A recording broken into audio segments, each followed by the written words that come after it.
What's going on, people? Welcome back to Curtis Shaw TV, back with another live stream. And the games are coming thick and fast, man. So I had to get Dan Potts in the building. Football's 12th, man. Happy New Year, bro.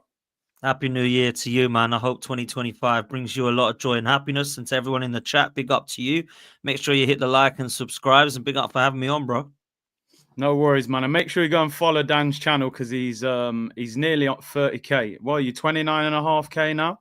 Yeah, man. I'm about 480 away from Oh, come on. 30K. So come on, please come and help me.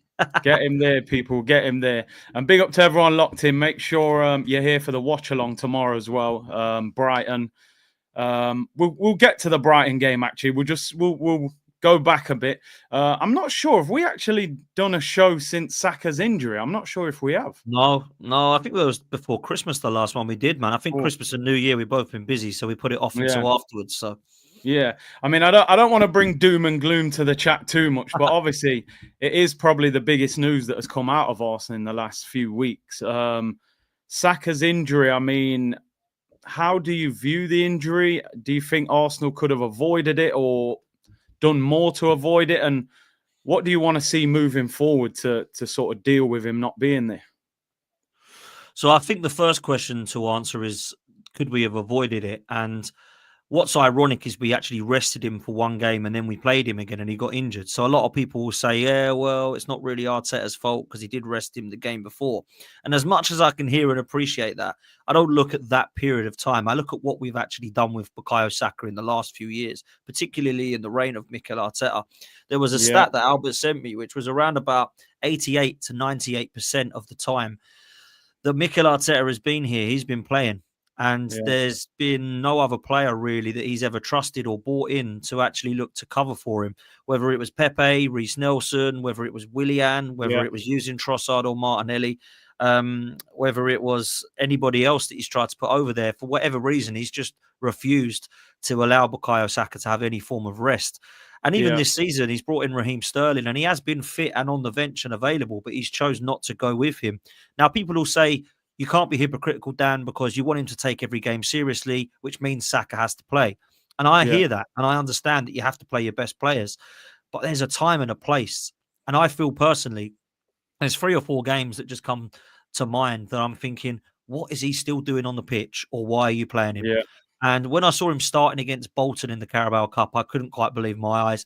Obviously, we were beating Preston by, I think, 3 goals at the time, and he's bringing him on. And then we're 5-0 up against Lons. I think it might have even been at half-time we smashed them that much.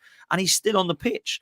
So that, for me, is not looking after your best player or one of your best players, certainly at the age of 23. And I have to say that if this is a bad hamstring injury, 3rd grade, as they say, is quite a bad one, then he might not come back as the same player, or he certainly might not come back as the same player for the first few months when he does get fit. So we're going to have to look now at how we try to involve him in implementing him back into the side. I will say this. I don't know what the injury is extent-wise. I don't know if he's out for the season, if he's out till February, March, or if he's out for a little bit longer. But I've kind of in my mind accepted that we're probably not going to see much of Bukayo Saka again now. We're just going to have to accept that, because I would rather that, Curtis, than rush him back and then you get him out for the most part of next season and the whole summer. So for me, we just make sure that we look after this kid now. It's time to actually do what we should have done from the start, and that's actually look at nurturing this kid in a little bit by bit now, because he's been unbelievable for 5 years. He isn't going to be unbelievable for the next 5 years if we continue to play him like that. So I look back at players like Michael Owen, Freddie Ljungberg, even Wayne Rooney, players like that were on the scene at 17 that were not the same player 27 to 30 onwards. And I don't want that to be Bukayo Saka. So hopefully he gets rest and recuperation now. They look after him properly and we integrate him back into the squad properly and gradually. And that's what I would say. In terms of how we cover for him lastly, I think we found it at the weekend. And I was really, really pleased. I think it's Ethan. And I think, if I'm honest with you, I don't want to start saying that he's anywhere near the level of Bukayo Saka, but the way that he plays and the style that he plays in, the attributes he has, he looks very similar in terms of his actual style. Now, he cuts in on that left-hand side on the the right-hand side on his left foot. He looks quite unpredictable at times. He looks quite flair, creativity is there. And I think when you look at his performance, it was really good. And one thing that I kind of laughed at, I thought was ironic, was his delivery was brilliant. And I was like, Yeah. crikey, this is actually like looking at a mini version of Bukayo Saka at the moment. So without getting too carried away, I think we kind of have found what our replacement might be. So it's a big blow, though, Curtis. It's a big blow. You know, if you don't want to lose players, there's two I don't want to lose. One of them Saka, the other one's Saliba. And Yeah. I think, you know, that's the one that, well, we really didn't want to hear. And it looked bad when he come on squeezing his hamstring at Palace. I thought, yeah, that ain't going to be a knock. That's going to be a long time. And unfortunately it is, man. So what you have to look at now is how we get by. And I think Ethan's the guy, bro.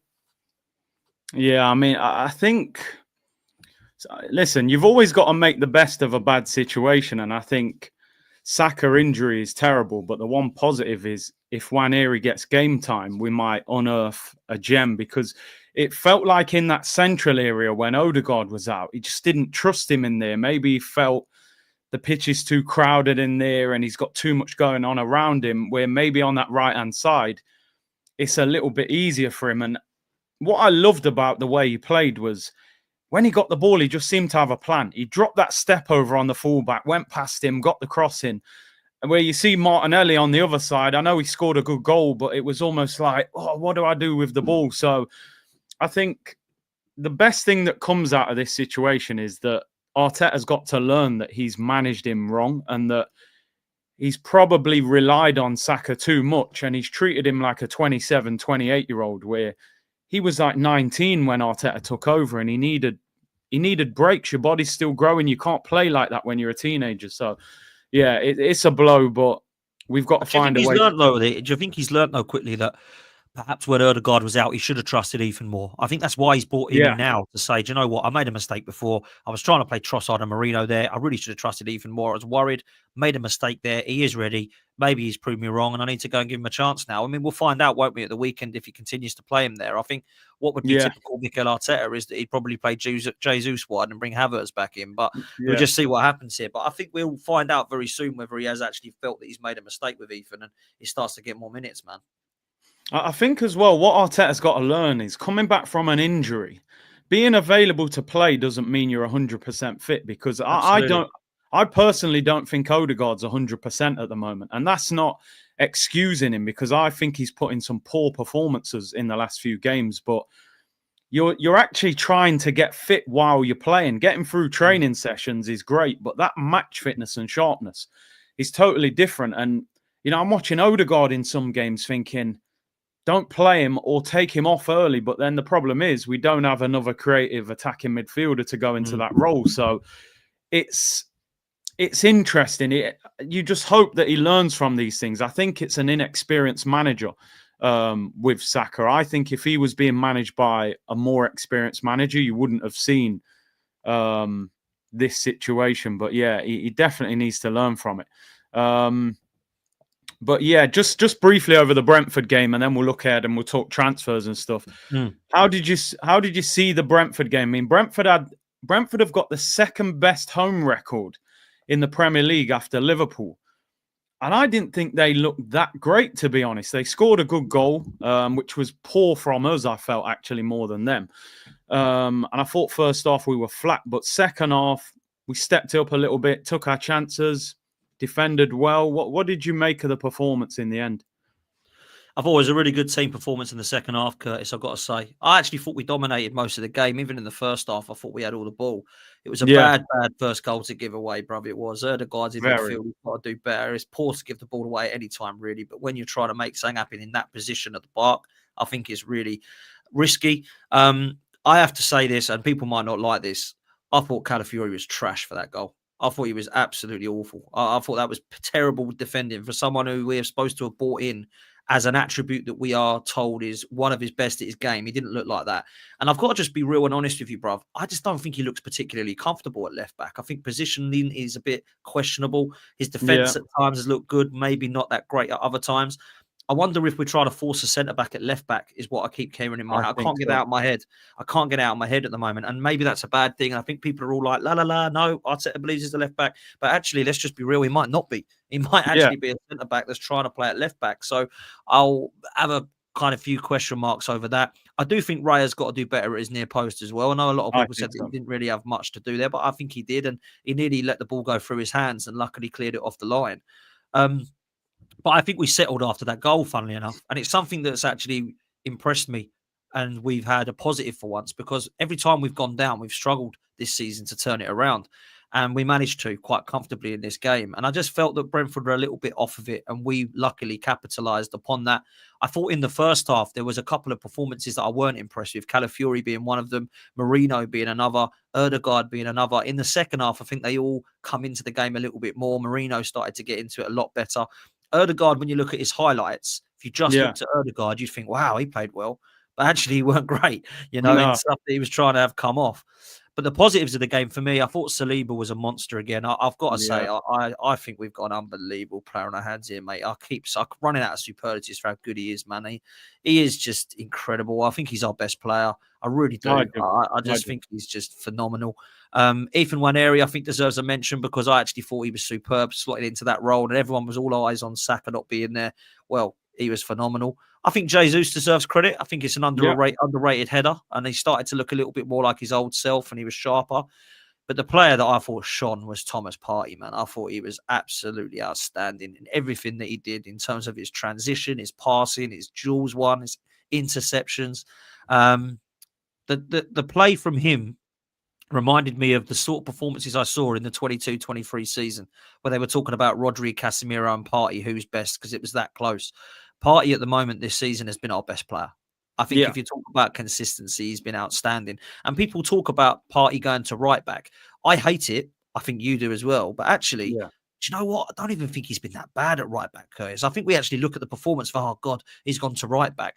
But I look back and I think, has he actually been bad at right back? Not that I want him to play there, because I want him to play in the 6, right? But when he has played there, I think we have to give him credit to think he hasn't even been that bad there either. So that's how good he's playing at the moment. And touch wood, he remains fit, because obviously that's a big question mark with Thomas Partey. But I just thought he was phenomenal, man. And I thought he was head and shoulders above everything that we did. He obviously created the first goal from the shot that he had that fell to Jesus for the header.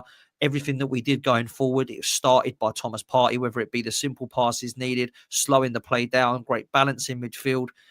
And you can see now why Mikel Arteta wants to play him in the 6 instead of Rice, because I just think he is better there than him. And I know that sounds really harsh on £105 million Rice, but you either need to play Rice alongside him in a double pivot, or you need to play Partey in the 6 and drop Rice. And I know that sounds mad, but that's what we need to do. This Rice in the 8 thing ain't working for me, and it hasn't for a while. I think you need to either drop them and put them into a double pivot together, Partey and Rice, which I still think will work, with Erdegaard in the 10, who can float towards the left and right, not just down that right-hand side then. I think it could work better. So I'll be interested to see how this midfield is looking in the next couple of months, with Mikel Arteta having Rice and Partey hopefully both available. But I just look at the way he's playing at the moment and think we can't let him go on for nothing in the summer. We're going to have to try and keep hold of him, because he's been that important for us so far. So that was what really shone out for me in that game, mate. Marino, good goal, much better performance in the final third in the second half.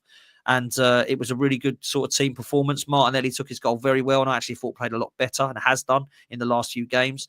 So, yeah, a couple of away performances now, scoring 8 goals in our last 2 away games. It's pretty good, let's be real. So I think we have to notice those players, man. Yeah, no, you're right. Partey, for me, man of the match. I think Arsenal gave Nwaneri man of the match. The Premier League gave Jesus man of the match. Partey never got man of the match anywhere, which I couldn't believe. What were they watching then? I don't understand what they're watching. I don't know what they were watching. It seems like if you score the winning goal nowadays, you get man of the match. Havertz got it the game against Ipswich, and Jesus got it this game. Just briefly, while you're talking about Partey, I'm gonna pick out a few bits from the press conference. But Arteta was asked about Jorginho and Partey's contract situation, and he basically said this is a discussion that he's going to have later on in the season, and said that he just wants them to focus on playing football. But I'm sitting there thinking, these two have got 6 months left on their contract. They can legally sign for a club outside of the Premier League right now. So why would you risk it if you wanted to keep one of them? Now, what would you do? I mean, for me, Partey, new deal. Jorginho, I would let go personally. Partey, for me, would be probably a year with a 1-year option, 2 years maximum, is what I would try and go. What would you do? People in the comments, let me know as well. What would you do with these two guys in the summer with their contracts? I would ask them what they want to do. If they're both happy to stay, I'd actually keep both of them, and I'd go and buy a number 8. I would. I'd go and buy a number 8. So basically what that means is, and people have gone, no, there's too many midfielders. I actually disagree. I think Jorginho will be the El Neni type player that hardly gets in games, but he's there. They'll give him a coaching role from what we hear. Potentially that's fine by me. If that's what he wants to do with his career after football, then that's cool. And Arsenal should facilitate that if they can. Thomas Partey is the backup 6. Declan Rice is the 6, and we buy the 8 that we want with Marino as the backup 8. That's what I think we should be doing. So I think we go and get a proper midfielder in the summer, like a Bruno Guimaraes type player. And then you have Rice, a Bruno Guimaraes, and Erdegaard. And then you've got Partey, Jorginho, and Marino as your cover in midfield. And I think you're stacked then in midfield. That's what I would do. I think we've got so many games, Curtis. We can't just have these, we've got our 1-6 and our 2-8s and we'll just try and get by. I think we actually need to be stacked in this position. And I think when you look at what Partey has done so far, it's been great, but you know that he's potentially an injury away. And then you're looking at it thinking, bloody hell, maybe we should have kept Jorginho then, because now we've only got Rice, that's it. So when I look at that, I think we need to look at what we've got right now is great, but let's plan for the absolute worst case scenario. And I can tell you this now, if we've got Partey, Rice and Jorginho as our 3 6s, that's probably the best in Europe, mate, in terms of 6s that we've got. So let's go and get that 8 that we need. Keep Marino. I'm not saying we get rid of him, even though I'm not really sure that I'm a massive fan. I've not been lit up by him yet, but I think he's obviously going to be staying. So I think we need a midfielder to add to the ones that we've got. And I would actually extend for just a year with maybe an option of another year for both Jorginho and Partey. Because I look at it now, right? People say to me, oh, well, they're in their 30s. It's probably best they go. The reason I'm going to disagree with that is because from what I've seen from Partey and Jorginho, they haven't shown me any signs they're in decline of a footballer whatsoever. It's a bit like saying, well, Salah's 32. It's best that he goes, really. Well, no, he's not showing any decline that he's slowing down. Salah, he's absolutely flying. And some would say it's the best start to the season they've ever had.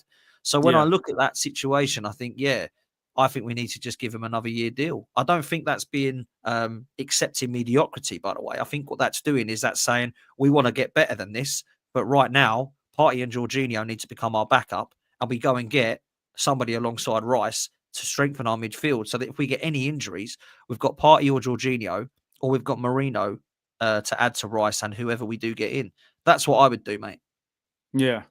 Yeah, no, I get your point. I think for me, I do like Jorginho. He's clearly a leader, but I wouldn't mind having that many midfielders that you just said. I'm just looking at the way Arsenal have kind of kept numbers-wise in midfielders, with Partey being on 200k, Rice is on 250, Jorginho's on around 120, and I think Marino's on about 120. Then a Bruno would maybe cost you 200k. I just don't know whether they'll keep all of them. So I would probably let Jorginho go if I had to, but I actually wouldn't mind keeping 5 of them if that was the case, because of the amount of football. I've got to admit, for me, Marino, and there was a lot of debate in the comments the other day because he scored and blah, blah, blah. I'm still not convinced by him. I can see the role that the manager wants him to play. Keeps, talking about, chaos in the penalty area because he wins a lot of headers. But I just think we need more than that. But maybe he needs time to settle. For me, Marino looks like a squad player. I agree. Can't imagine him being our starting midfielder next season. I said to Chris Hudson on my show yesterday that I do see him as a little bit of an El Neni squad player. I'm not saying that, El Neni was shocking, and I'm not saying that Marino was better or worse than El Neni, but I see him in that mould. I don't look at Marino and think, he needs to play. If we don't have him in the midfield, I don't know what we're doing. And I was hoping that our number 8 that replaced Granit Xhaka would upgrade on him. And we're still struggling to upgrade on Granit Xhaka, which is a madness thing for me. I also think with Marino that although I like his physical attributes and the fact that he's got an aerial threat, I don't think he's very agile or quick on the ball. I don't think he moves quick enough on the ball for me. And I think that one thing I liked about Granit Xhaka was he kept the ball moving. He sprayed those kind of left-footed passes out. I haven't seen enough of that from Marino. And one thing that I was really hoping this season was that Martinelli would flourish when we get somebody like that into the 8. And I don't think Martinelli works as well as I'd hoped with Marino. I don't think he's bad with him. I think he's still learning. But I just don't think that Marino's hit the ground running. And it was a player that I needed to come in there at 28, 29, thinking, you're experienced, this league already from Newcastle days. Let's hit the ground running. And I still don't know that he really has. But look, Mikel Arteta is kind of obsessed with this player from what we hear. He absolutely loves him and wants him to be a part of this squad. I just don't know that he is anything more than a squad player. And I think that we'll find that out in the summer, if I'm honest. There's been a story doing the rounds, Team News and Tickets, saying that Arsenal are close to agreeing a deal for a player, and it's just been announced online. I mean, whether this is going to happen or not, it could be made up, but some of you have been putting it in the comments. They're saying that it's Cunha from Wolves that Arsenal are close to agreeing a deal for, but the deal is only with the player. And apparently Wolves are saying, we're prepared to sell him in the summer, but if you want him now, you've got to pay an inflated value for him. Now, they're not naming figures. I think Wolves paid around £35 million for him. When you look at the fact they sold Nunes to Man City for just under 60 million, I would say Cunha right now is more important to them than Nunes was at the time. Would you do a deal like this now? Like, how highly do you rate Cunha? For me, I just tell you me personally, I like Cunha. I think he's a very good player. But if you're going to pay 60 million, let's just say for an example, I would rather go and get an out-and-out goal scorer for 60 million. You could get Osimhen for 65, a little bit more. You could get Gyökeres.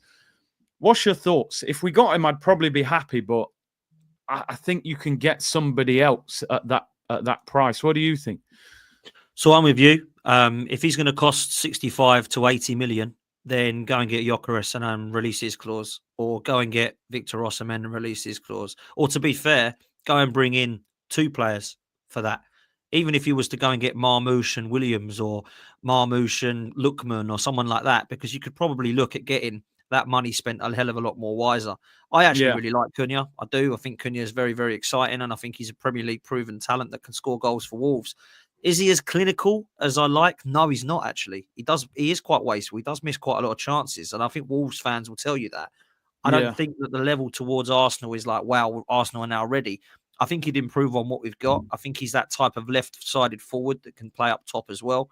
And I do think he'd cause absolute havoc and nuisance. He's definitely got some technical ability and skill. And some of the goals he has scored from outside the box have been phenomenal to look at for Wolves.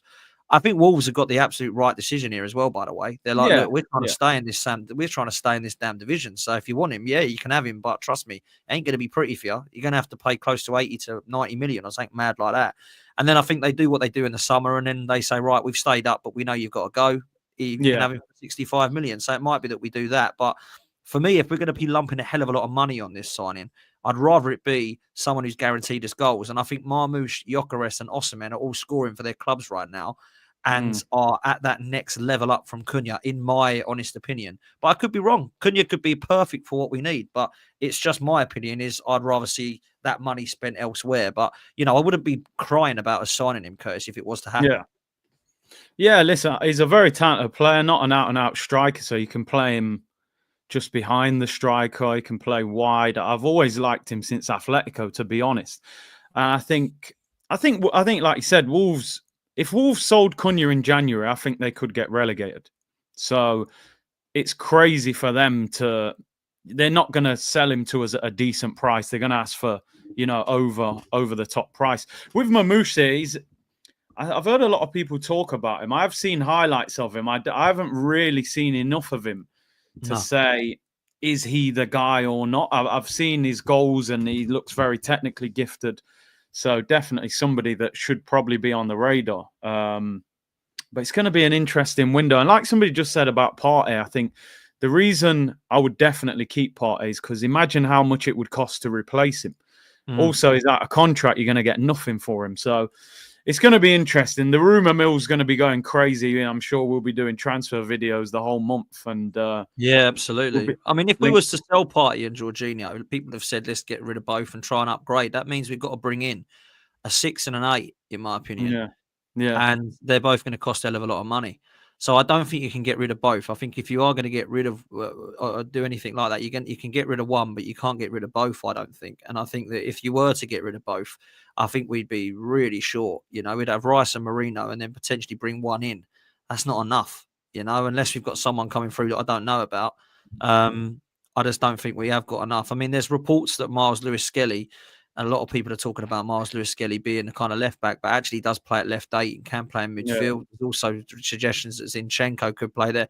I don't really want to go down that road, Curtis. I just want to go and buy someone who can play there now that's going to take us to the next level. So that's what I would say about that. And I think just quickly on the Marmoush thing, I don't think anyone's seen enough of him, mate. I think it's all a lot of what he's done and his numbers-wise. I don't think anyone's looked at that player, scouted him properly and gone, core, that would suit Arsenal. I do think, however, it would excite me because he's been phenomenal. I mean, he's got 20 goals and assists in just 13 games. Yeah. He's been phenomenal, mate. Absolutely phenomenal. So really, really big fan of what I'm seeing from him. Lookman is another one we're linked with. Cunha, obviously, we've spoken about. And there's some Premier League proven players that we could go for. So I think that it's early in the market.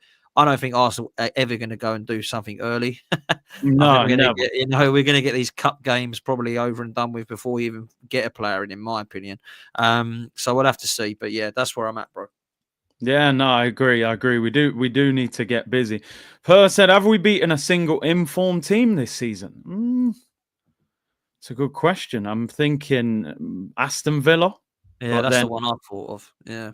Villa are ninth. I actually didn't realise they were, although they're only 3 points off fifth. So fair points when you look at Liverpool. Forest are third. We beat them.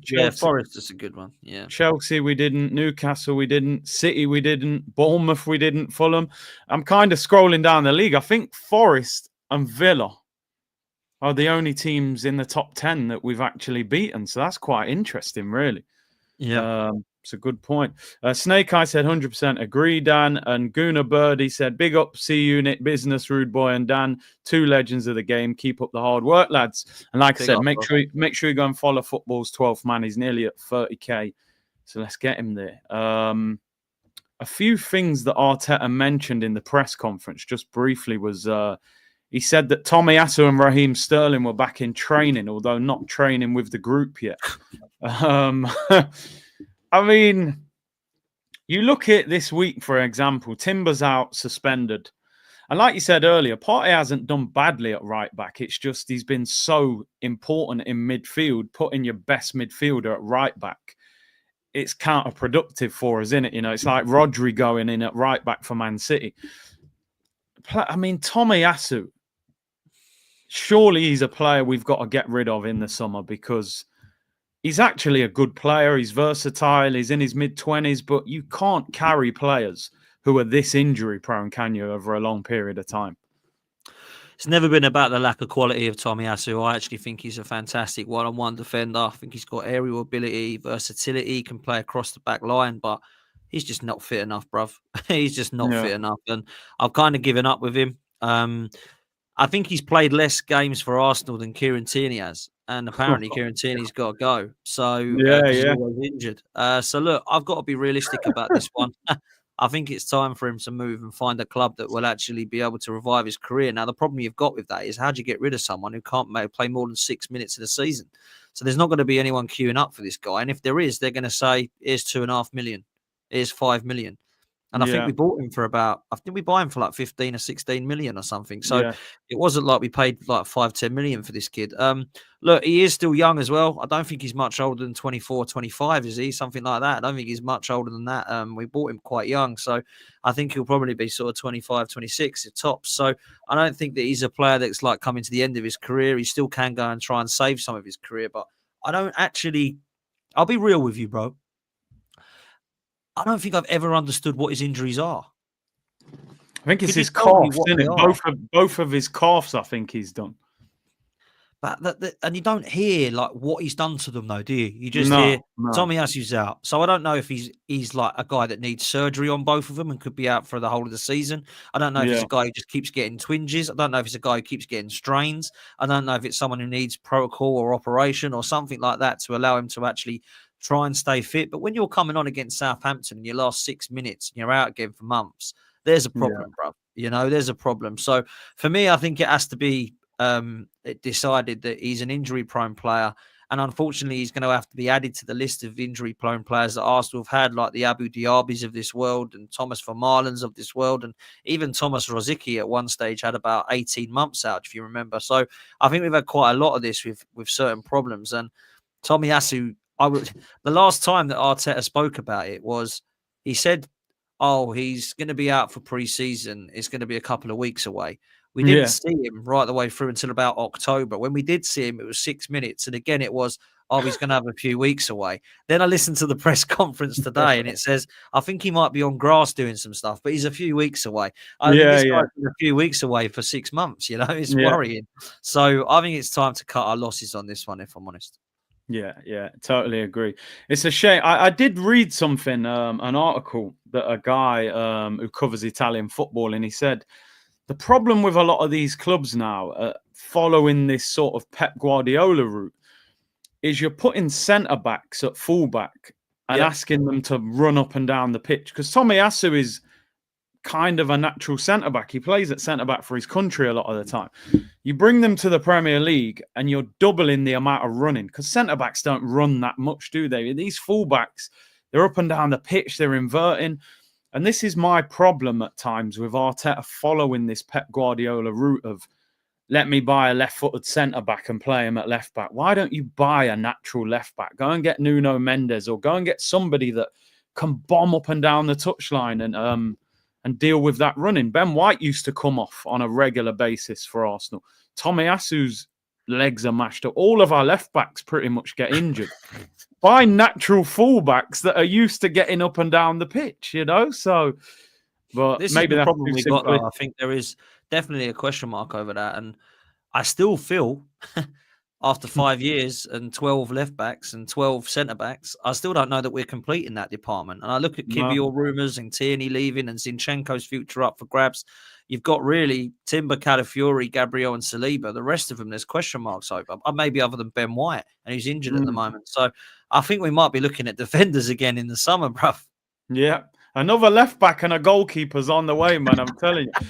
Isn't it crazy that we've signed so many left backs, and the best left back is the guy out of the youth team who wasn't even a left back?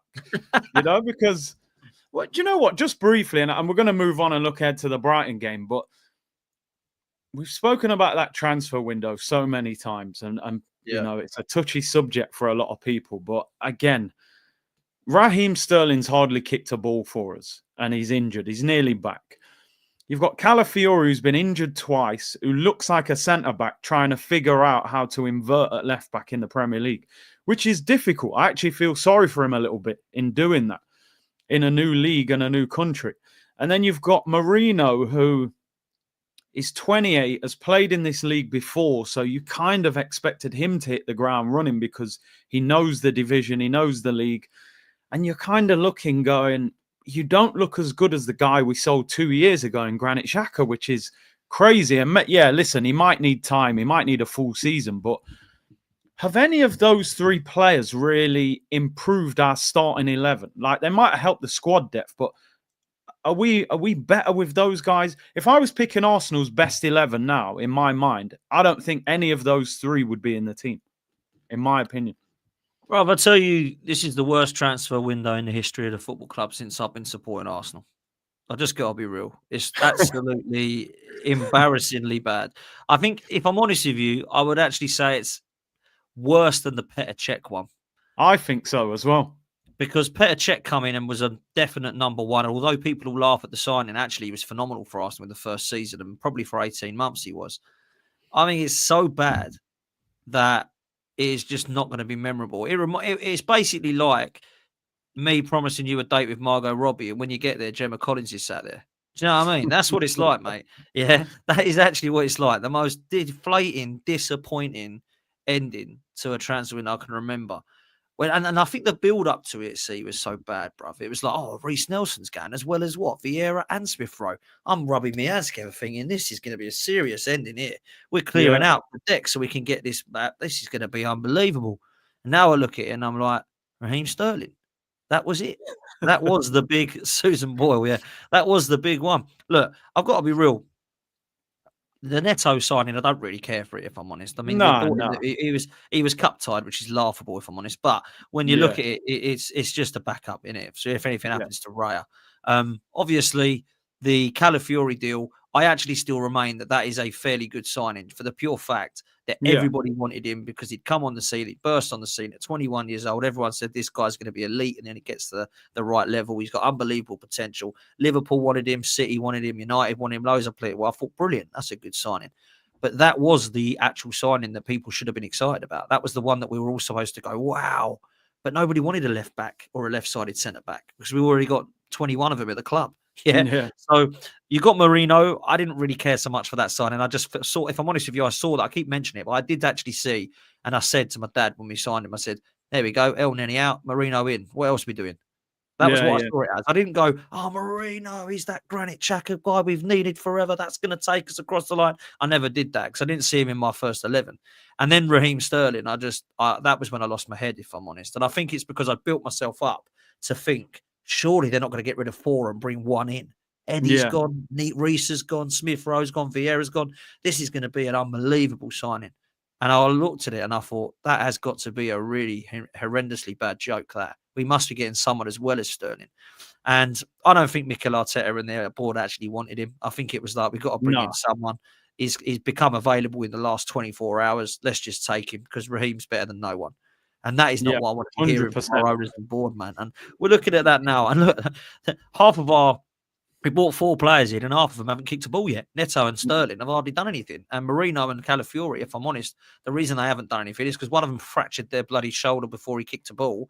And the other one seems to be about as injury prone as Zinchenko and Tierney so far. So it ain't been a good window, bruv. And that's why we've got to put it right this month, in my opinion. You kind of wonder, don't you? Was that window the reason that Edu walked out? He might have sat back and said, that window is not a reflection of me doing my job, and I'm getting out. I'm getting out. Because when you look at it, there was stories that Edu never wanted Marino. Right? They reckon that him and Arteta clashed over him. Sterling would have been an Arteta signing. Let's be honest. He worked with him at City. 10-minute phone call. I had to buy him. You know, Marino was an Arteta signing. Calafiori is the signing that I was probably made the most sense. Good left-sided cover, can challenge Gabriel, can play left back. He's young, he's developing. I don't mind that signing. I just don't know whether, if you've only got 100 million to spend, spending 40 million on a player that maybe doesn't get in your starting 11 is a bit of a risk. But yeah, it is interesting. I just want to see these quotes from Arteta that he said in the press conference today. He said, I'm making signings this month. When something is in the market that we can afford and believe is going to have a real impact on the team, we have to be open to that possibility. But at the moment, the focus is on what we have. The market is much more limited than the one in the summer, but I don't know if fans have to be realistic. People's expectations and dreams are something good. Now, you know what, Dan? You know what I don't get with Arsenal, right? I never hear Pep talk like this. I never hear Ancelotti talk like this. Like, when it comes to January, we genuinely sound like we're the guy, you know, playing his guitar outside the train station asking for change. It's like, oh, poor Arsenal, January transfer window. And, you know, if we can afford it, we'll do something. And you got the second highest season tickets in the Premier League. You're bringing out merch left, right and centre. Your net spend was under 5 million in the summer. You're one of the biggest clubs in the world. You signed a new sponsorship deal with Emirates.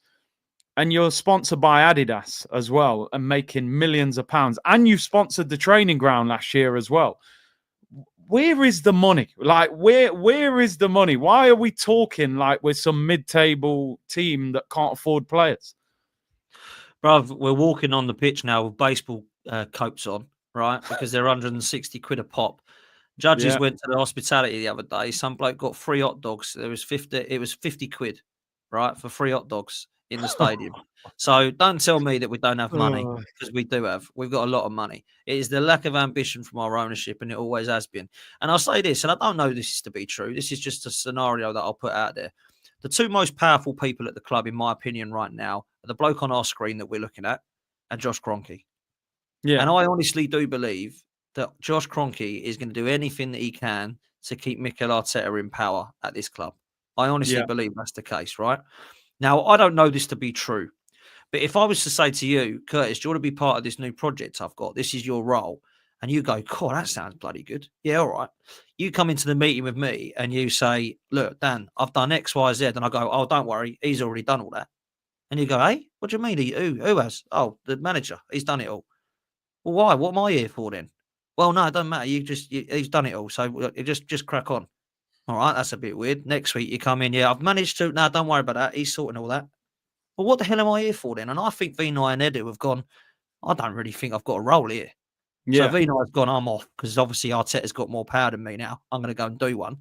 Richard Garlick's been put into the role because really, let's be honest, he's just walked into the door, through the door. And I think Edu has looked at the two roles and thought, right, there's a position for me at a club, which is kind of what I want to do, CEO-wise at Forest, or I can try and stay here and try and have as much power, if not more power, than Mikel Arteta. But that ain't going to happen because Josh loves him and not me. So I'm going to do one. And I honestly would wonder if that is actually what's happened. And people are looking at it going, oh, well, Vinay just went because he weren't happy and he's done his role here. And Edu actually believes that he just chased the money and went to Forest. How do we know that? How do we know it's not that they're actually unsettled and unhappy with how much power that Mikel Arteta has now got?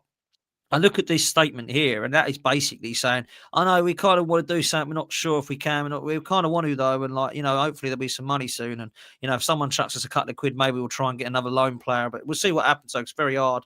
It all seems like a lot of excuses in that paragraph, and none of it actually makes. So when you read that, not much of it actually makes any sense. It's not very clear, that is it? You know what I mean? That is very waffly. That's very wafty, mate. And this waffle is my settings, problem. mate. It is waffle settings, and I get frustrated because I think, look, the market is much more limited than the one in the summer. I would argue this is probably going to be one of the busiest January transfer windows in history, mate, because everyone needs players. But I don't know if the fans have to be realistic. Well, of course, we are all realistic, but that doesn't mean that we're expecting you to just go and load Evan Ferguson and everyone be happy, right? The expectations and dreams are something good. What does that mean? What does that make any sense to you, that last bit? People's expectations and dreams are something good. Well, we all dream. I'm taking that as if he's saying, like, it's nice that you lot are dreaming of, like, big signings, but it's not realistic. You know what I mean? That's what I'm taking it as. Exactly. So yeah, it's great that you lot want to buy, Isak, but that's not the reality. We ain't got no dough. I don't get it, man. I really don't get it. And I just personally feel like there is a lot of what I'm taking from that paragraph as, look, guys, I know you're dreaming, but it just ain't going to happen. You're just going to have to be realistic, and we go again in the summer. That's what I'm getting. Yeah. And this is the thing I've heard every January transfer window. I said on the show with Judges, or it might have been with Chris, I said in the last 4 transfer windows, we had a really, really busy one, and the other 3 were dead, one of which we got rid of Aubameyang for nothing. The other 2, we did absolutely nothing at all. And the one that we did do something was when we were supposed to be getting Caicedo, and we ended up with Jorginho and Trossard. That's the only times that we've ever done anything in this January transfer window other than bringing in Aubameyang and Arshavin as the only 2 big signings that we brought in. So I've always been realistic with January, which is, let's be real, it's a transfer window in the winter for everybody, but it's January for Arsenal. And it's always been that way, bruv. It always has, unfortunately. And, this is a guy who said that we need to maximise every window possible as part of this process. And I don't think he's done any of that. I don't think he's ever done that once in any summer or January transfer window, if I'm honest. It's crazy. It's absolutely crazy. I don't get it. And listen, he's not going to run around saying we've got loads of money in our pocket because we'll get ripped off. I get that. But the whole, like feeling sorry for ourselves thing. You're on £15 million a season, Mikel, mate. Money's not that much of an issue when it needs to be there. You watch, we'll end up going for Rashford at the end of the window. Because I saw a story today, right, saying that Rashford, United want him to go abroad, but if they get to the end of the window, they might consider an English club. You watch. They'll call Arsenal and go, you want Rashford till the end of the season? They go, we can sell that to the fans. If we get him, mate, and I'll tell you this now, if we say Rashford, we get Rashford and Evan Ferguson on loan. That would be a typical January transfer window for Arsenal. And you know what will happen? This fan base will lap it up and they'll say, well, that's better than no one. That's better than no one. That's better than getting no one. Is it? Honestly, it better not happen. I'll tell you this. We laugh at it now. This we get to the 31st and that's what we've done. Evan Ferguson on loan who can't get in the Brighton side, and Rashford who throws his toys out of the pram every week. If that happens, I'm kind of tapping out of the season, bruv. You know what I mean? Hey, do you know what? Do you know what I said on here was some of the best news that came out for Arsenal in the last few months? It was Mudryk failing a drugs test, because I'm telling you now, he was going to end up at Arsenal somehow. I don't know how, cut price deal, but we're linked with another one of theirs now, and Kunku. We're linked with him now as well. We always link with a Chelsea player every window, don't we? I've said it before. I've said it before. It's not looked into enough. Chelsea have got something over us. I reckon they've paid to get us out of debt or something back in the day. Because why are we always signing their leftovers? I don't get it. I said this not too long ago, that we are the only team that do this. We knock on people's doors and say, any crap you don't want, and they give it to us. And this is why we end up with Havertz, Jorginho, to be fair, have contributed a little bit. So maybe that's a bit harsh. Willian, Czech, Sterling, Lasana Diarra. We've ended up with two of Cities now, Jesus and Zinchenko. But now you watch, we'll just end up with Rashford. That's what happened. Meanwhile, we say to Man United, do you fancy that Robin Van Persie and Alexis Sanchez? Do you like them? You can have them if you want. Or do you fancy going to Fabregas? Do you fancy going to Barca? We don't get any of this the other way. Do you know what I mean? Ashley Cole, go over to Chelsea if you want. Like, come on, man. Like, let's stop this now. We can't do any more of this, Dan. This obsession with Chelsea and Arsenal has just got to stop, in my opinion. It's pathetic, isn't it? It really is. We gave them Ashley Cole, the best left back in Premier League history, and we took Crybaby Gallas, and we took Benayoun on loan. It's ridiculous how many times they've done, and we're still going there. We pay top dollar for them. It's not like we said, look, we'll take Havertz at half price. We literally said, we'll pay 65 million, and it's crazy. It's absolutely crazy. It is criminal. But listen, we need a striker. We desperately need a striker, despite Jesus' upturn in form. So, it's January. I'm excited. Who we going for? Isak can't stop scoring. Osimhen's got a release clause. And that's the other thing. These release clauses take away excuses. All of that, this is a quiet window and difficult to do it. Pay Osimhen's release clause, it's not a quiet window. Pay Gyökeres release clause, it's not a quiet window. You know what I mean? Danny Olmo might be available on loan if they can't register him. And then I'm seeing stories that we're going for this guy, Evan Ferguson. Now, don't get me wrong. 2 years ago, they were saying he's the new Wayne Rooney. He might cost 70, 80 million, blah, blah, blah. All right, cool. But 2 years later, I just want to remind everyone, this guy can't get in the Brighton team ahead of João Pedro and Danny Welbeck. The Danny Welbeck we binned about 5 years ago. Yeah. On a free, he went to Watford. And we're being linked with Evan Ferguson, who this year has got 1 goal in 12 games. And last year got 6 goals in 27 games. I mean, would anybody take him on loan? I wouldn't. I don't see the point. We're taking Brighton's third choice striker to come and help us challenge Liverpool in a title race. I mean, make it make sense, Dan. Bravo, I wish I could. I really wish I could. I hope this is a horrible rumour, if I'm honest. Look, I like you, looked at him at 18 and thought, he looks a promising player. And if I'm honest with you, a couple of years ago when we weren't in this absolute guaranteed title race, going for the Champions League, perhaps I would have looked at him a bit more seriously at 18 and thought he could be a prospect. He scored a hat-trick at St James's Park. I was always a big fan of that. And I think at his age, he's definitely got potential. A lot of people were comparing him to Harry Kane vibes in terms of his attributes. And I thought, he could be a promising centre forward in the near future. But this is not something I want, bruv. If you can't get in the team ahead of Danny Welbeck and João Pedro, 2 players I respect. One of them actually do rate in João Pedro. The other one I respect as a footballer and still is playing very well. But if you can't get ahead of those 2, we're not talking about him trying to get in the team ahead of Haaland and Mbappe here. This is the guy that's trying to get in the team against 2 players who one was in the Championship last year or 2 years ago and the other one who's 35 years old now, I think. So if he ain't good enough to play for Brighton, he's not going to be good enough to get Arsenal. And it's not just play for Arsenal, by the way. It's try and get Arsenal across the line to win a title. And if we get this guy, it will be the biggest typical Arsenal signing I can actually imagine. This is not a signing that I want to be seeing happening. I've got to be real with you, right? This is a realistic signing, this one. It is. That's the scary thing. The other realistic signing is Sesko in the summer. And if we end up with Evan Ferguson and Sesko, right, and everybody wants Isak or Gyökeres, just prepare yourself for the meltdown, mate, because that is not going to be a good couple of windows. I do not want to see that. Danny Olmo, you touched on, I think that'd be unbelievable, but I just don't see it us going for another attacking midfielder. But look, Evan Ferguson, if that was to come to fruition, I just hope he is as good as Harry Kane if he does come for the sake of the Arsenal fan base, because it will be an absolute meltdown and it will be such a deflating end again to a summer. We're going for a title race and we're going for Evan Ferguson and Sterling to get us across the line. Are we serious here? Like that is the problem I've got, Curtis. That is a genuine question. Are we serious? And rival fans will laugh at this, by the way. They'll laugh. I would. Imagine if this was Liverpool and they were in our position and we were 9 points clear. And they, oh my God, Dan, have you heard the news? No, what's happening? Liverpool are signing Evan Ferguson. Oh no! As if I'd care about that. I'd just laugh at it and go, "Well, that's us. Then we're sorted." Like, let's Yeah, just be Liverpool. real. I mean, listen, I don't want to have a meltdown because let's be honest, there's going to be a lot of rumors this month that are not true, so it's not worth a meltdown. If we sign this guy, I will be having there's a lot of players that if we sign this month, I'll be going absolutely mental because I think sometimes, not that I want this to happen, but sometimes I'd rather they did nothing than did something stupid.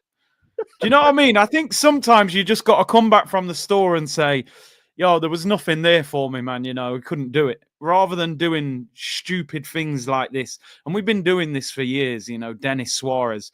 We're supposed to sign Luis Suarez and we signed Dennis Suarez. We're supposed to sign Pedro Neto and we signed Norbert Neto. You know what I mean? What's going on here? Calvert-Lewin's out of contract in the summer. That scares me. I'm telling you, Everton, English, free agent. Arteta loves Everton. That scares me. Rashford on loan scares me. Just knuckleballing shots from everywhere. Evan Ferguson scares me. There's some scary deals out there at the moment. I'm telling you. And Arsenal, they like bargain hunting. So, man. Fredo said Osimhen should be the striker target. Listen, he's in double figures already. At Galatasaray. That's the sort of player, man. That's the sort of player, not Evan Ferguson. Osimhen's the one. Ferguson, man. Angel said, why not Rice at right back for the next game? More athletic. Never played there, really, has he? I know he played centre back in the youth team. White Glove said, don't forget Neto, the cup-tied keeper. Yeah, we signed a cup goalkeeper who can't play in the cup, although he'll play against United, won't he? Richard said, Curtis, with you not being on YouTube for the end of Wenger, can you both give us a little rundown about how you felt about Wenger and when you believe things changed? That's a very long answer to that question. I always said, Dan, I'm glad I wasn't on YouTube when Wenger left because I actually love Wenger as a manager, but it got very bitter towards the end for me, and I felt like he was putting himself ahead of the club. I felt he should have left actually after the Hull City FA Cup, and then definitely after the Chelsea one. I mean, just briefly, what was your sort of Arsene Wenger? Yeah, very briefly. First 10 years, superb. Last 10 years, I felt he did way too much. And the downfall for him was when David Dein left and he had no more right-hand man. That for me was the big decision that I saw, that it was just like, you're making decisions on your own here. You've got nobody to advise you.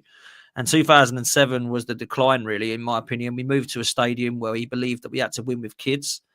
And my first question mark was actually the Birmingham game where we lost in the final. And I thought, what's happening here? This is a bit strange. No, Wenger's the guy. Let's stick with him. I still like him. And then I totally give up in 2012 when we lost 8-2 at Old Trafford. And that was me done. I was like, I need to get someone refreshing in now. At the time, I understood why Ashley Cole, Patrick Vieira, Robert Pires, Fabregas, Van Persie all decided to leave because their ambitions did not meet the club's. Yeah. And it didn't match the clubs and it didn't match mine, if I'm honest. So that's why I'll never hate any of those players. When people say to me, I hate Ashley Cole and Van Persie and Fabregas, I don't. They wanted to win. No, guess what they did? They all left to win and we're sat here trying to chase the title still, and they've all won titles before us now. So for me, I just think we've got to look at it realistically, that Arsene Wenger needed to go. I will say this, and people won't like it, but I'm going to say it anyway. The last 5 years of Arsene Wenger was more successful than the first 5 of Mikel Arteta. And people don't like to hear it, see? They don't like to hear it, bro. They don't want to hear it. But in that 5 years, it was a very successful 5 years if you compare it to what it is now. Because we won FA Cups in that time. We got to League Cup finals. We got to Europa League semi-finals. We actually got to Europa League final under Unai Emery as well, by the way. But look, I would say that he was an unbelievable manager that needed to go. Probably at the end of that Hull City final, you're correct. I would have probably gotten rid of him before that, but I think it was a perfect way to go out, perfect way to bow out and say, do you know what? It's taken me 9 years. I've finally done it. My time here is done. My contract is up. I wish you all the best. And anything you need, let me know. And then Pep Guardiola was available. He'd announced that he was leaving Barcelona, and Jurgen Klopp announced he was leaving Dortmund. We could have had one of those managers, and the rest could be different in history. But you have to look at that now and say that it was the right time for him to go then. But he stayed on a little bit too long. And do you know what, bro? He actually stayed on and won us another 2 FA Cups, even though people didn't want him. So you've got to look at that and say that he won us trophies. And that was what Arsene Wenger did in our bad turmoil years. He kept us afloat, provided us Champions League football consistently for 20 years, and he won unbelievable trophies with Arsenal. And it will be always remembered as a legend.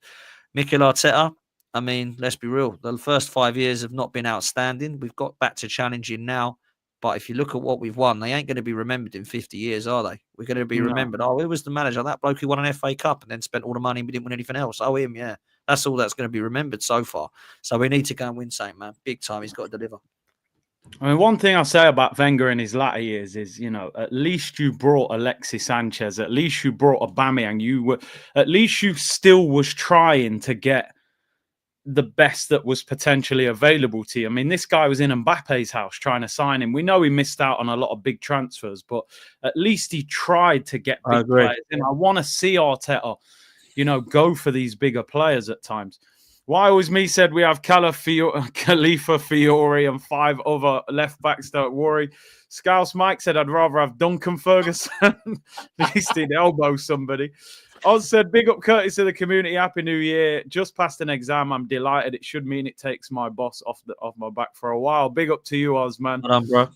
And BBK said, this has been an elite stream, as always, big man. Up, big bro. up yourself. 2.5K locked in. Make sure you go and like the video, subscribe to Dan's channel. It's in the title. He's 400 away from 30K. So let's see if we can get him there today, if possible.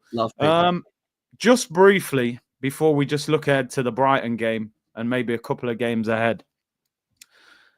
This guy now, I think we've spoken about him so many times, and the community have, and people have always said Gyökeres or him. I wouldn't mind personally any of them.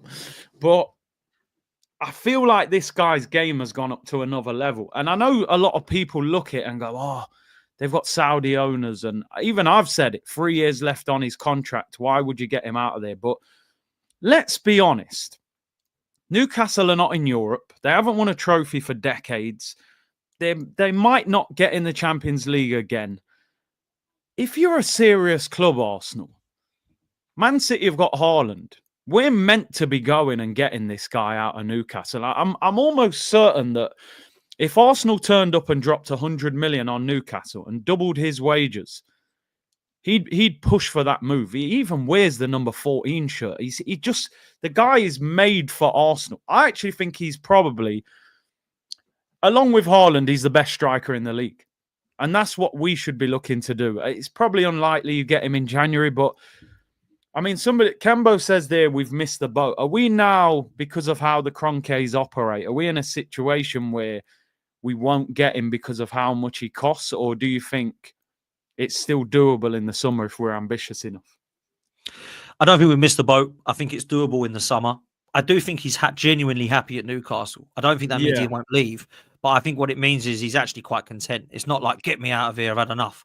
I think if Newcastle were to do the unthinkable and get Champions League, which is what I actually predicted they would do before a ball was kicked this season with 1 game a week, I actually do think they've got an unbelievable midfield and attack. I really do. And I think it competes probably with ours, and if not better than ours, right? I think Isak is the one, man. He's the one I've wanted for a long time. I wanted him before he went to Real. So he was at Real Sociedad.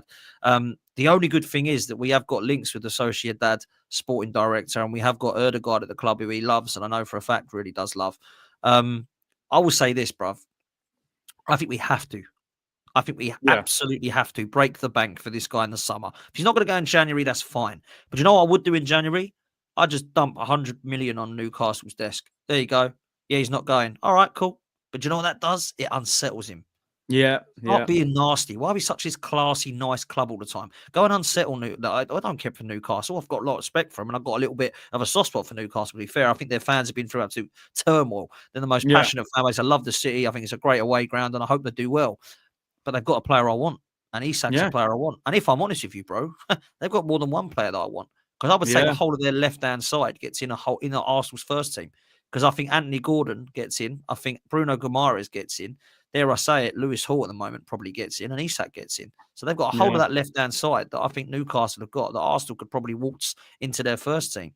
I would go and get this guy, man. Just say in January, there's 100 million. Will we want so-and-so? Just think about it. 100 million. And Isak, we've got this bid for you, 100 million. Oh, have you? Oh, right. Yeah. Can we talk about that in the summer? Yeah, no worries. All right, cool. That's enough. Arsenal, you've done your job. Don't worry, you're not getting him in January. We go back in the summer. Here you go, 100 million plus a player, 100 million, 120 million, 125 million. What do you want? Go and get this guy. Because I would not care in the summer if we just got him. I wouldn't Yeah, care. I Yeah, wouldn't. we need more, but I would go and get him. Go and do something in January. Yeah, get the wide forward that you want, and then go and plot every single thing that you've got. Break the bank for this guy because this guy is phenomenal. Look at those stats, man. 43 goals, 7 assists. That's 50 GA in just under 70 games. Yeah. That ain't just a fluke season, mate. That is a Nah. that's a top quality centre. I'm with you. I think other than Haaland, he is the best striker in the league. And the reason I think he's not ahead of Haaland is because Haaland's goals. I think he's a better footballer than Haaland. I think that's quite clear. Yeah. You know, he's got the pace. He can go wide. He can take on players. Haaland's just there to dump it in the net every single game, right? When you look at what Isak does and brings, I think he's absolutely perfect for Arsenal. He's the only player I look in world football alongside Mbappe and some of the others that has genuine attributes that are comparable to Thierry Henry. And he's nowhere near Thierry Henry's level, by the way, before people get excited. I wish he was. But I think he's got those genuine attributes in terms of his pace, his power, and his finishing. And that's what we need at Arsenal, bro. So, yeah, number 14. Look, last time we wanted this guy, and I wanted him, he had a release clause of 51 million, and we were told we got Eddie, it's all right. Come on, really? Let's just be real. Yeah. We needed this guy a long time ago. Let's go and get him in the summer, man. Yeah, no, I agree with you. We need to move serious, man. And like you said, unsettling. I mean, remember when Liverpool tried to get Van Dijk? They Southampton took Liverpool to court for approaching him illegally, and they still signed him in the next transfer window. All this, the classy club, the nice club. Well, guess what? That don't get you very far. Being the nice club, that gets you with leftovers from teams. You know what I mean? Like, we'll take Zinchenko off you, Pep. Thank you for giving us that. And you've got to be ruthless. This is business. Hundreds of millions of pounds. You make a big offer, get it all over Sky Sports, it gets rejected. Look at Real Madrid. Real Madrid could just sit tight and go, we'll get Trent in the summer on a free. We don't even have to talk to Liverpool. Real Madrid are looking at it going, Carvalho's out all season. Let's bid for Trent right now. You turn it on, you think, breaking news. Madrid have made an offer for Trent. And that sends shockwaves through football. Even if they don't get him, it's like, they're coming for him. You feel the pressure. And we need to move like that. I'll be happy to see a rejected offer for Isak, just to know that we're working on it. You know what I mean? We're pushing it. And what Arsenal need to do is knock them out of the cup and show him that this is the team you should be playing for if you want to win trophies. What we can't do is go and lose to them. He knocks us out and he thinks, well, I don't need to play for them. You know, I need to go somewhere better if I leave. So that's the first thing they need to do. So, yeah, we've got to be more ruthless, but it is interesting. Just before we do round up, it's been a great show. It's flown by. Brighton tomorrow. It's tomorrow, the game. I was thinking, the days are all scrambled at the moment. Brighton tomorrow, away from home. I'm always quite unsure when we're playing Brighton. It's one of them games I'm like, sometimes you watch Brighton, you think they're a really good team, and then you see them get battered by Palace at home, and I think Fulham beat them as well. But then they've beaten Man City. They did well against Liverpool. What do you make of that game tomorrow? And how do you line up? Is it quite simply that Partey plays at right back? Because Timber's out. We don't have another right back available with no Tomiyasu and Ben White. No, I think the team news is going to be really interesting, actually, not just that right back position, but what happens with Kai Havertz coming back into the mix. And I can't guess a team news lineup. Sorry, I can't guess a team lineup with Mikel Arteta. There's always something in there that surprises me, Look, I think Raya will obviously be in goal. I think it will be Thomas Partey at right back. The only other thing he could do is Calafiori to play there and Miles Lewis-Skelly coming at left back. That's the only other thing I can think that he could do. I just don't see that happening. I think it's going to be Thomas Partey at right back. I imagine Calafiori will now be his left back until there's a problem with him again. Then Miles Lewis-Skelly would come back in if he was injured again, but I think he's fit, so that's all good. And then you've got Gabriel and Saliba. I think Rice starts at the 6, Marino in the 8, and Erdegaard in the middle. And then I think he has to go with Waneri, Martinelli, and Jesus, and then use Havertz and Trossard as subs. But I think Havertz might come in. And I hate to say this, but I think Havertz might come in midfield. That's what and I think it'll be for Marino. That's what I think it'll be. So Yeah, and I hope I'm wrong, bro. I do hope I'm wrong because I don't want Partey playing at right back and Havertz playing in the middle. I don't want them both playing like that together in the same team. That just for Yeah, me completely ruins the fluidity of the side, in my opinion. And I think that when you've got a kind of what do they say when it's not broken, don't fix it? Is that what they say? yeah, Yeah. For yeah, me, I yeah, don't think it is broken against Brentford. And if we have to replace Partey with Timber on the right back situation and Rice for Partey, then just do that and keep the rest of the team the same. That's what I yeah. would. But I just feel like we might be seeing potentially Havertz in midfield, Jesus up top, and Marino out for him. And then Rice will play in midfield. So it'll be Rice, Havertz, Erdegaard, um, Jesus, Waneri, and Martinelli. Or he might even play Martinelli and Trossard either side and play Martinelli on the right again. I just think he's going to rotate a bit because obviously on Tuesday we play again, don't we, against Newcastle. And that's a So big one. Yeah, it's a massive one. So what does he do here? I think it's going to be very, very interesting, mate. I How do I see think the game? I think I he'll mean, definitely rotate. yeah, I think he'll rotate for the Newcastle game for sure. But I look at it now and I think what's actually more important. You know, I spoke to Chris about this. We actually said that I think the Carabao Cup is more important than the Man United FA Cup game, if I'm honest, because we're so close to a final. We've got to get there. Yeah, You know, so that's for me. I do think the game will be interesting. Brighton have been a little bit inconsistent of late, so maybe it's not a terrible time to play them. I do yeah. worry about Matoma on that left-hand side against our right-hand side because I think Matoma's tricky. But at the moment, they've got players, yes, that can hurt us, but I think we can dominate their midfield. I think we can get on the ball and cause some problems. So I'm expecting to win the game, but I don't think it's going to be pretty at times, mate. I'm just looking here. I mean, their last game, Adingra played on the right. Matoma was on the bench. Whether they're Yeah. rotating as well, both very direct players. Whoever Partey is up against, so I do expect us to win, but you just never know what you're going to get. And Ciso, Adingra, Baleba, you got Pedro. They've got some decent players. We're going to have to be at it. And like you said, we've got a massive week coming up as well with Newcastle. I think Man United's next weekend, right? 2 cup games. Yeah, we've got all the cup games and then the North London derby. Oh, wow. I mean, this is, again, and I know we're going to round up now, but if anything, Arsenal signing a player at the end of January might actually be too late. It will be. Like Arsenal should be signing a player right now. When you look at the game, Brighton away, Newcastle at home, Man United at home, and Tottenham at home. And even after that, I think we've got Aston Villa at home and then the Newcastle return leg. You should be getting a player in now. I mean, just to let you know, online, everyone's going crazy about this Cunha story. Arsenal, they're structuring it as Arsenal have agreed personal terms with Cunha, which means absolutely nothing. We all knew Cunha's obviously going to leave Wolves to come to Arsenal. Agreeing a fee with Wolves is going to be the difficult part of that deal. Yeah. You know, so it means very little, really. If we do that, that is all we will do. If we do that. But yeah. That is all we'll do because it will cost 65, 70 million. That is all we'll do. We won't do anything more unless we sell players like, let's say, Tierney and Kivior both go. We might bring in another defender for a few million. Do you know why I think Arteta would go for Cunha is when I'm looking at it from their point of view. And big up Jeremy, said it's his birthday. He's tipsy watching and listening. Big up to you, bro. I think because Cunha can play up front, can play in the 10 and can play out wide. And you know Arteta loves these versatile players. So that's why I think he might be all over that deal. Which would be interesting, but we'll have to see. He's got an interesting attitude, you know, he's been pushing coaches over and everything. You know, I don't know how Arteta would deal with that, but yeah, it would be interesting. I think he'd be a good signing, but as I say, for that money, you know, if you said to me, look, we've agreed a deal with Cunha, it set us back 45 million. We're going to go in for him and someone else. I'd be a bit more like, yeah, fair play, which is why I'd probably rather look at Lookman or Marmoush. So I think it'd probably be a little bit cheaper. Cunha, I think, is a hell of a lot of money because, and to be fair to Wolves, are going to go, well, we're in a relegation battle. We want this much. So I get it.